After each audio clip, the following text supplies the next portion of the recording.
Bueno, muy buenas y bienvenido a Jaime Merengue, bienvenido a tu canal madridista. Hoy, nuevo formato de podcast, mi podcast del Real Madrid. ¿Y cómo quiero enfocar este podcast? Pues lo quiero hacer, queremos hablar de Carlo Ancelotti. Quiero que hablemos de Carleto, un Carleto que parece que tiene, bueno, parece no, tiene ya un compromiso con la selección brasileña una vez termine su contrato este año, en el año 2024, al finalizar esta presente temporada.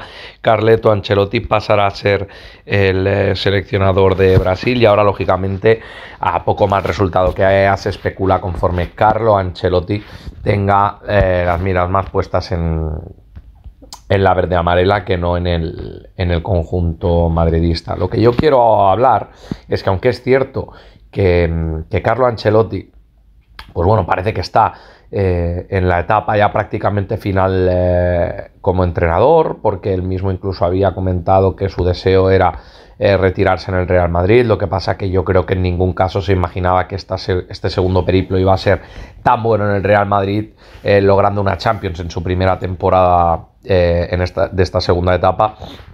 Y por supuesto que le iba a llegar una propuesta como la que le ha llegado de la selección brasileña. La verdad es que el currículum sería intachable, dirigiendo al mejor club del mundo y a la mejor selección de todos los tiempos, con lo cual esto no pasa por casualidad, y lo que quiero en este vídeo es demostraros que Carlo Ancelotti es, si no el mejor de los mejores, está en la conversación de GOAT como entrenador, sin ningún tipo de dudas. Y os voy a explicar a continuación a qué cracks ha dirigido, entre otros, porque seguro que me dejo alguno, pero quiero enseñaros a qué cracks ha dirigido a lo largo de toda su trayectoria como entrenador. En algunos casos ha coincidido con la mejor etapa del futbolista, en otros casos no, pero lógicamente también por la dimensión del jugador que es, pues hay que nombrarlo. Y bueno, os lo quiero comentar. Los voy a ir nombrando también por orden de llegada.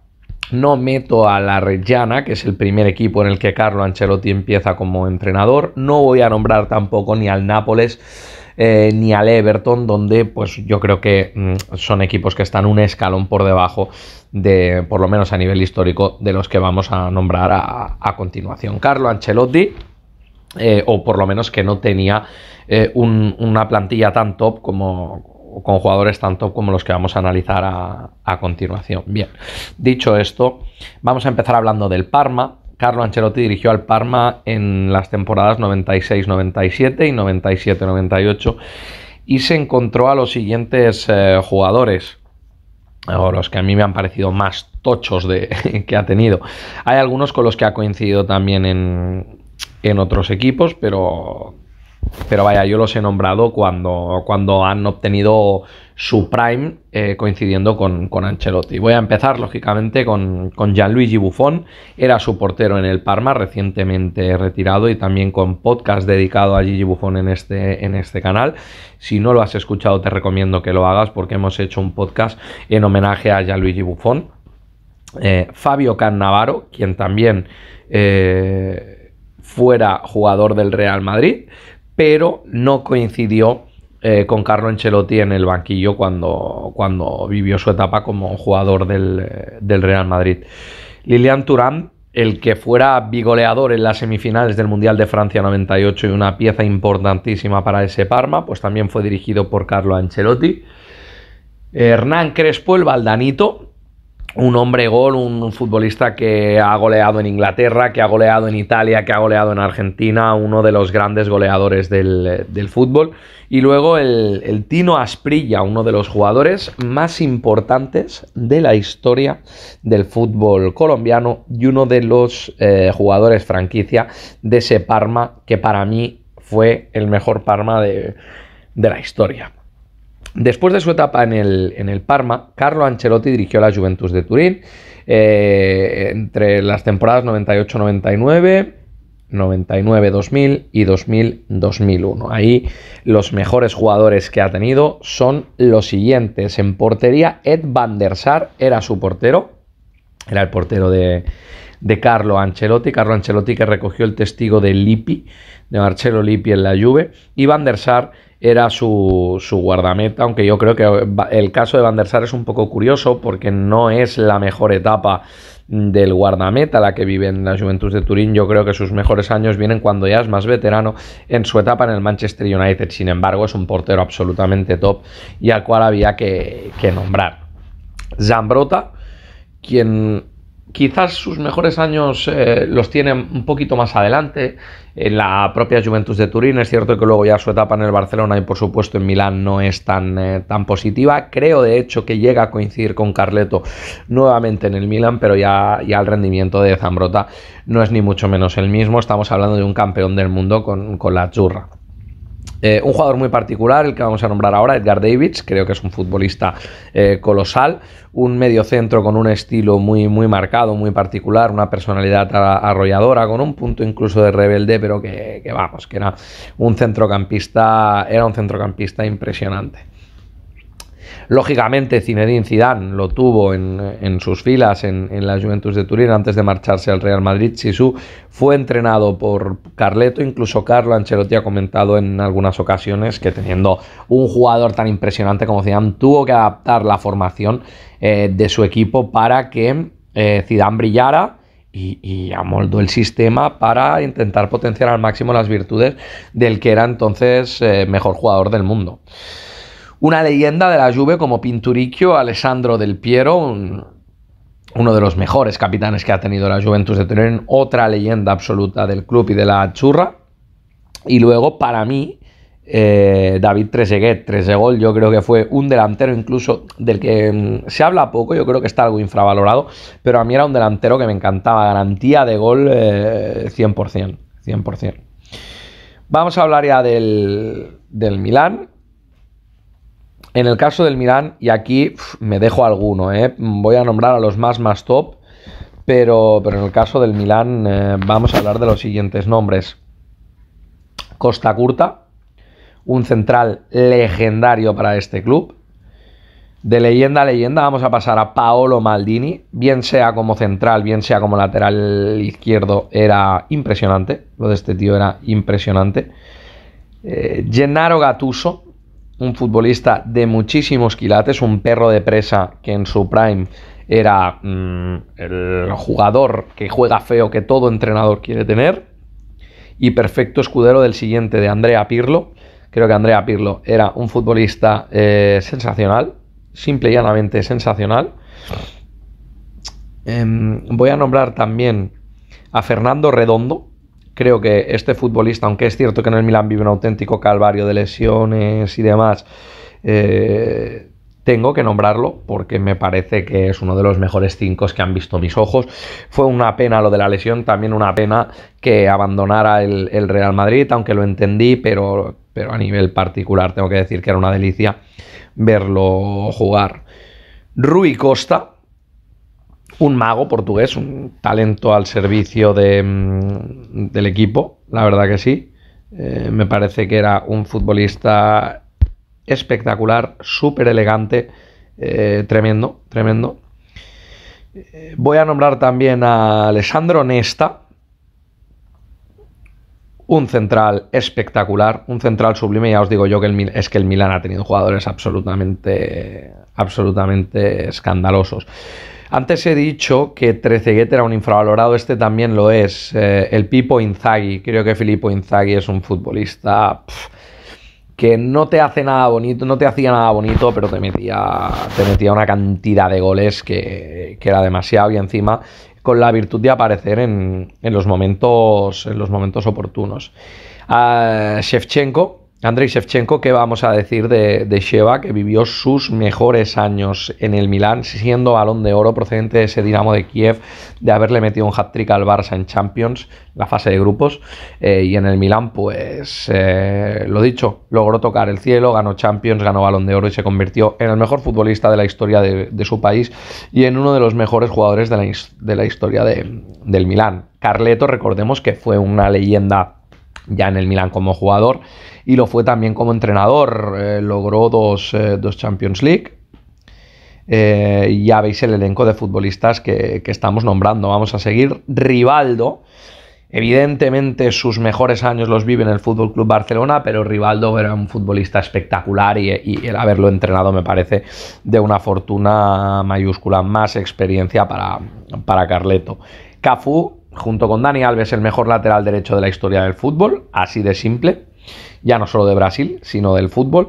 Venía de hacerlo muy bien en la Roma, creo que ya había sido campeón del mundo jugando en la Roma. Rechazado en el Zaragoza en su día, pero en el Milán, lógicamente, pues siguió agrandando su leyenda. Kaká, flamante Balón de Oro, lo que luego fue un bluff en el Real Madrid, pero que realmente procedía del fútbol brasileño y la etapa que estuvo en el Milán fue sencillamente espectacular, elegante, decisivo, mágico Kaká. Jaap Stam, central holandés, contundente, fuerte, aguerrido. Yo creo que un futbolista absolutamente, pues bueno, diferencial en su parcela del campo, de fuerte carácter también, un intimidador nato. Y los tres futbolistas a los que voy a nombrar ahora coincidieron ya en la etapa final en el Milán. No era ni por asomo el mejor momento de ninguno de ellos, pero es que son tres leyendas. Empiezo hablando del mejor delantero centro de todos los tiempos, Ronaldo Nazario. Se fue a mitad de temporada en la temporada en que Fabio Capello era su entrenador en el Real Madrid, y el Milán lo rescata, entre comillas. Lo que pasa que Ronaldo Nazario ya físicamente pues estaba para echarle de comer aparte, y nunca mejor dicho. David Beckham también fue al Milán, creo que fue en formato de cesión, perteneciendo a Los Ángeles Galaxy, cuando él quiso volver al fútbol europeo, que después también posteriormente fue el Paris Saint-Germain, pero coincidió con Carleto como entrenador en el Milán. Y para terminar, Ronaldinho Gaucho se fue del Barça de malas formas, terminó mal con el equipo azulgrana y terminó fichando por el Milán, donde sí que dejó destellos de la clase que atesoraba, pero lógicamente ya era un Ronaldinho muy metido en esa vorágine de fiesta, de vicio y de no ir a entrenar ni de tomarse en serio en absoluto esta profesión. Ya habéis visto la cantidad de futbolistas que ha entrenado Carlo Ancelotti y a los que aún le quedan, aunque ya esté en la etapa final de su carrera, como he comentado. En el Chelsea estuvo como entrenador en la 2009, en el Milán fue de la 2001-2002 a la 2008-2009, al Chelsea llega en la temporada 2009-2010 y está también en la 2010-2011. En el Chelsea coincide con el, para mí, tercer gran portero en discordia en la época prime de Casillas y Buffon, que es Peter Cech, el portero del casco. Creo que es el mejor portero de la historia de la institución blue. Y una absoluta leyenda, ya no solo en el Chelsea, sino en su país. Ashley Cole, un lateral izquierdo también top, que bueno, empezó teniendo una buena carrera en el Arsenal, luego se fue al Chelsea, todavía mejoró su hoja de servicios y creo que formó parte del que para mí es mejor Chelsea de la historia, siendo, en mi opinión, el mejor lateral izquierdo que ha tenido en la institución el conjunto blue. Su mejor capitán, quizás, John Terry, recordado por sus resbalones a final de Champions, pero bueno, un central, líder, rápido al cruce, que sabía sacar el balón jugado, sabía cuándo tomar la decisión de romperla y cuándo tomar la decisión de dar un pase agresivo, que contagiaba a los compañeros, un competidor nato, un grande John Terry. Luego aquí coincidieron dos futbolistas de características muy parecidas y que eran prácticamente incompatibles, a pesar de ello Carleto lo intentó.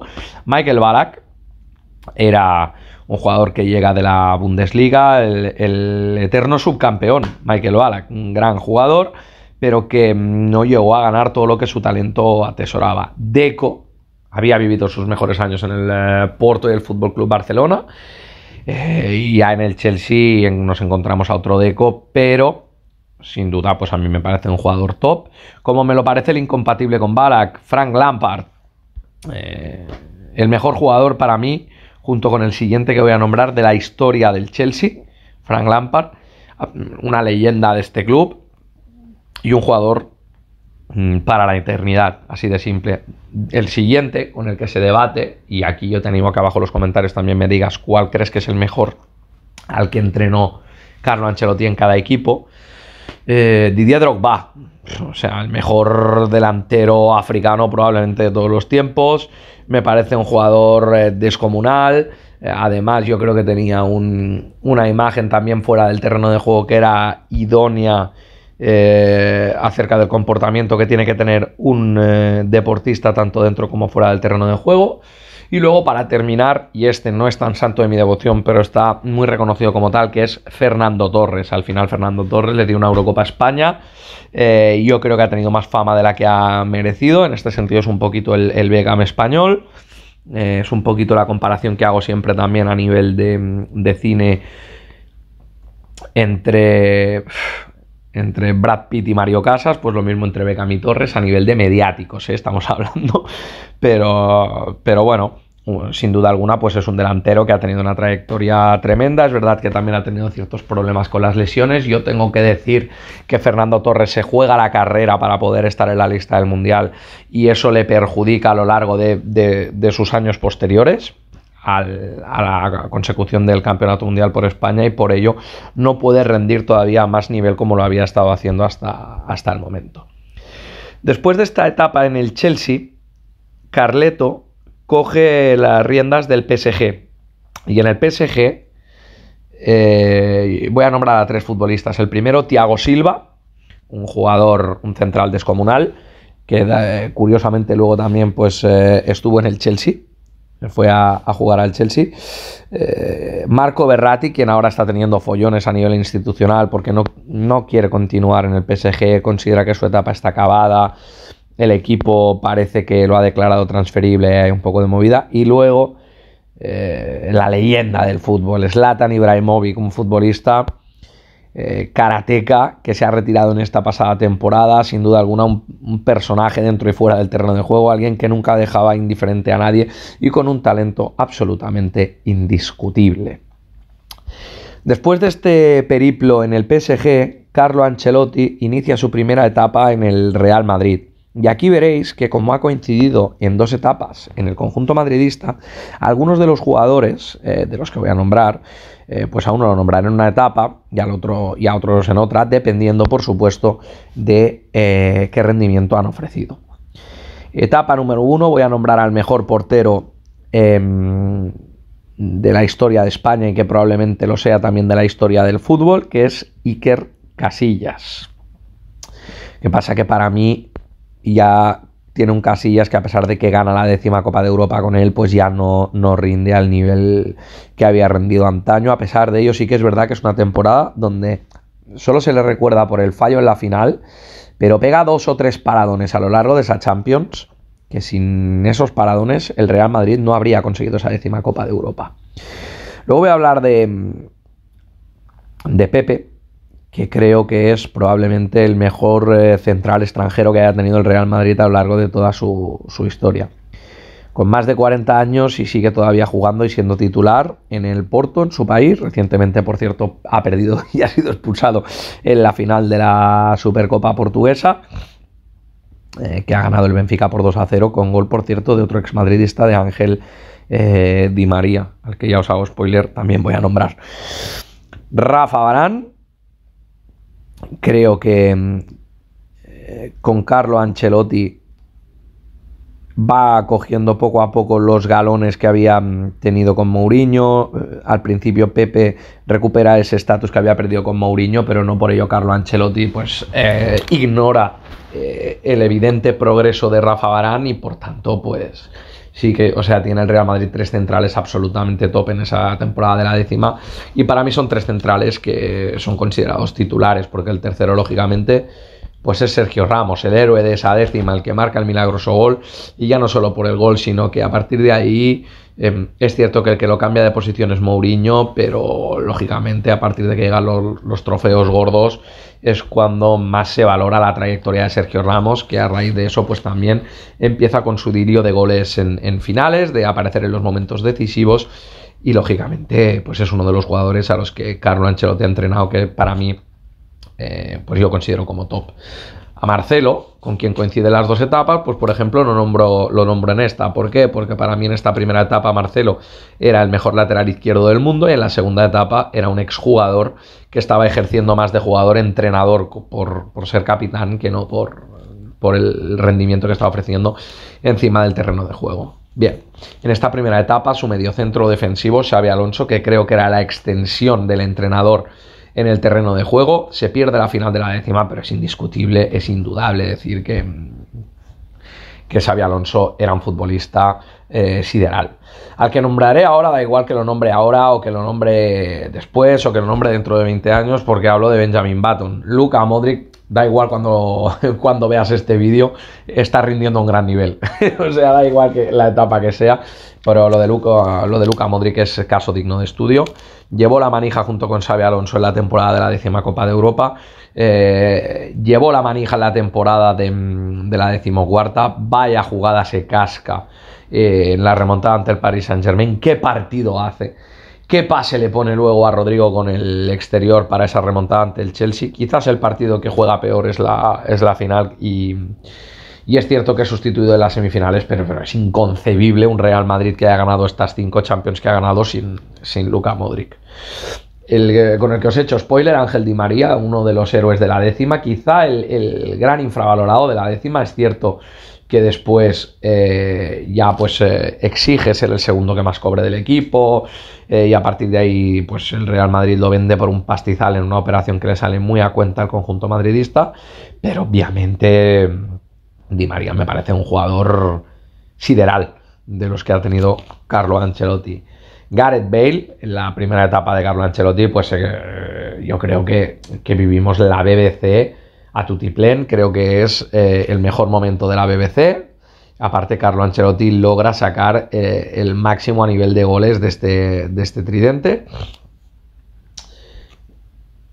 Y Gareth Bale encima marca el 2-1 en la décima y ese decisivo gol en la Copa del Rey. No logró tener un rendimiento sostenido en el tiempo, pero sí decisivo y selectivo a la hora de marcar goles. Y Cristiano Ronaldo, porque vamos a decir de Cristiano Ronaldo, el recordman del Real Madrid, del Alfredo Di Stéfano del siglo XXI, el que batió el récord, uno de ellos en esa temporada de la décima, que también luego batió el que fuera en su momento récord de máximo número de goles en Liga en una temporada. Llegó a meter 49 goles el siguiente año con Carlo Ancelotti a los mandos, con lo cual un Cristiano Ronaldo que de verdad es sin duda pues el mejor jugador de la historia del Real Madrid, junto con Alfredo Di Stéfano. Bueno, acabó la primera etapa del Real Madrid, luego volveremos con la segunda.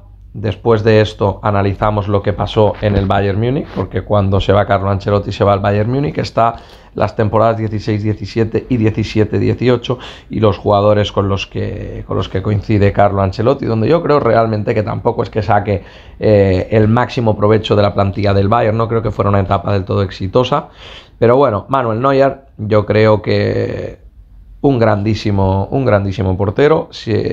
Los dos que estuvieron ahí codo con Casillas y Buffon fueron Cech y Manuel Neuer en diferentes épocas. Creo que Manuel Neuer y Oliver Kahn son los dos mejores porteros de la historia de esta institución.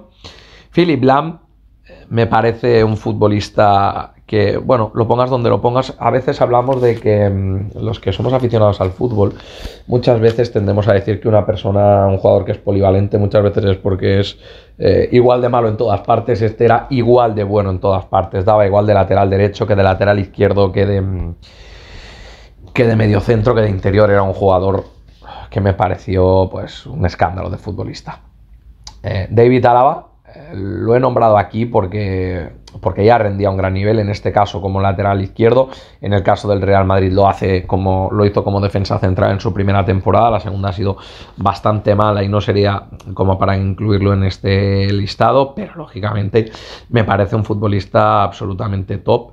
y al cual había que hacer mención. Como hay que hacer mención también a Joshua Kimmich, el pivote que aunque ahora mismo no está en su mejor momento, ni mucho menos, pero me parece el pivote más elegante, el mediocentro más elegante del mundo. No digo el mejor, porque pienso que a día de hoy, por ejemplo, lo es Rodri, pero lo llevó Carlo Ancelotti, que de hecho, si no me equivoco, con él empieza su reconversión porque él empieza jugando también como lateral derecho, un poquito como Philipp Lahm, para acabar consolidándose como pivotes. Ven que es extremadamente elegante y que jugando como lateral pues es un absoluto desperdicio. Müller, un jugador, lo he dicho de Inzaghi, aunque no tenía nada que ver, pero que jugaba, no tiene un tipo de juego muy ortodoxo, pero sí muy efectivo, y me parece una apisonadora alemana, o sea, un futbolista que lógicamente no ha estado en conversaciones de Balón de Oro y demás, también un poquito pues por el hecho de que estéticamente no es muy bueno y porque lo tapaban los otros tres que voy a nombrar a posteriori, pero creo que quizás un poquito el gran infravalorado del Bayern, quizás el Raúl del Bayern Múnich, el bueno de Müller. Y los tres que quedo por nombrar, pues Arsène Robben. A mí me encantaba este jugador, entendí su venta del Real Madrid, me dio rabia, pero también es cierto que no rindió en el Madrid, aunque rendía bien, pero no al nivel del Bayern Múnich, donde se convirtió en el mejor extremo derecho del mundo, y a veces yo me imaginaba a Robben, Benzema, Cristiano, y madre mía, Robben por un lado y Cristiano por el otro, en el Real Madrid, lo que podría haber sido. Fran Ribéry, la dupla Ribéry, quien pudo haber ganado un año el Balón de Oro, no fue así. Justo el año antes de que llegara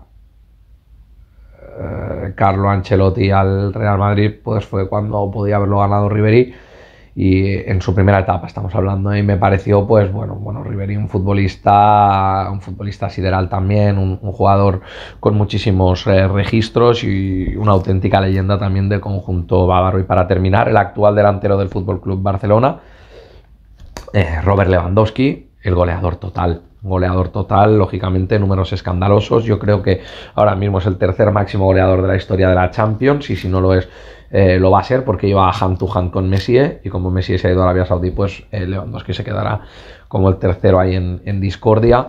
Uno de los poquitos capaces de poder estar a años luz, pero menos lejos de Cristiano y Messi, de sus cifras en Europa, y un goleador absolutamente insaciable.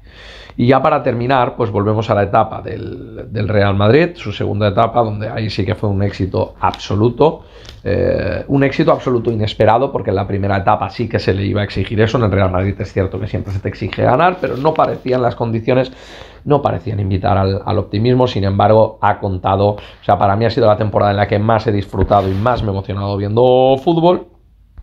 Y tengo que decir que coincidió con cracks absolutos, como por ejemplo Thibaut Courtois. Antes he dicho que Casillas quizás sea el mejor portero de todos los tiempos, el mejor español seguro. A nivel mundial pues es más debatible, pero creo que ese año que hizo Thibaut Courtois, yo un año tan bestia a un portero no se lo recuerdo. Y la actuación, lo que hizo en la final ante el Liverpool, es que era para que le hicieran un análisis de doping, porque era trampa jugar con Thibaut Courtois. Eder Militao, quien ya está en las conversaciones para ser mejor central del mundo. Vamos a ver, porque no tuvo un final de año muy, muy bueno.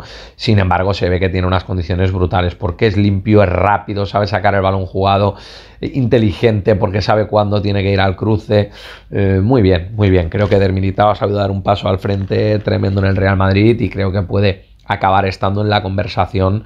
Si hemos hablado antes de Pepe, Varane y Ramos, para mí al nivel de Varane seguro, y al nivel de Pepe estará ahí al acabar su etapa en el Real Madrid. El de Ramos ya sí que lo veo bastante lejano, también por el tema que significó como capitán, el tema de marcar goles decisivos, etcétera, etcétera. Pero bueno, espero que le queden muchos años de carrera en el Real Madrid y a un rendimiento muy, muy alto.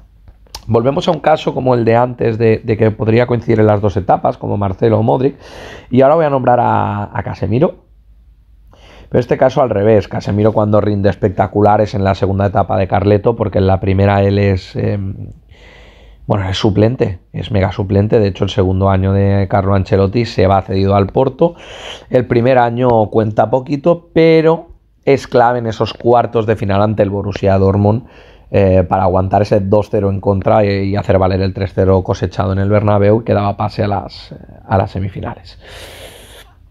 Toni Kroos, este sí que podíamos haberlo puesto también en la primera etapa como en la segunda. En la primera etapa lo que pasa es que juega de 5 porque Xabi Alonso se marcha después de la primera temporada de Carlo Ancelotti allí, y Kroos tiene que convertirse de forma forzosa en medio centro. Es verdad que bueno, sí juega bien y tal, pero no es ese interior que a mí me parece, junto con Luka Modric, pues el mejor interior, uno de los mejores interiores que yo he visto en toda mi vida.